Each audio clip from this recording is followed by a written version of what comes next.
getting people coming to Minneapolis from all over parts of the United States. Before, we were kind of a provincial community. Traditionally, we've taught a very European-centered curriculum, but I don't think people realize that people of color, I grew up in northern Minnesota, going back and forth to an Indian reservation. We learned to adapt to the European curriculum in schools long ago, so multicultural education.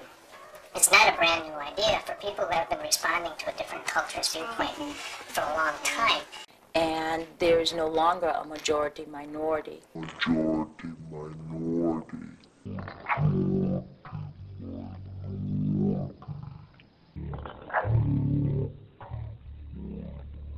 I grew up in Washington. The schools were not integrated at the time.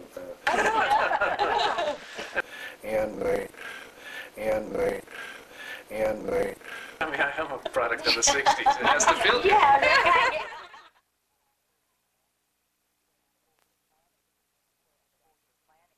We spent a whole year planning before we jumped into this. So that plan itself, we go back to that to look to see what we've actually accomplished.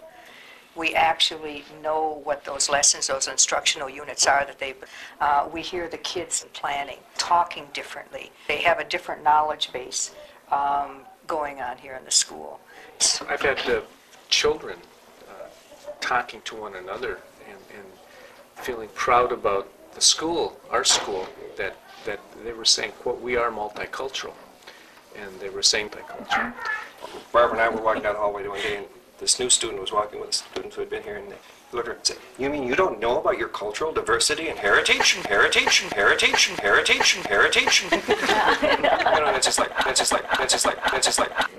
Yeah, but I would love to enrich, but I do not want to melt. I would like to be able to, back to my stew, if I'm going in as a carrot, I want to be tasted as a carrot, I want to be tasted as a carrot, but I want to be tasted as a carrot, but I want to be tasted as a carrot, but I want to be tasted as a carrot. Because it feels good. You know, I mean, I am a product of the 60s. It has to feel good. Yeah.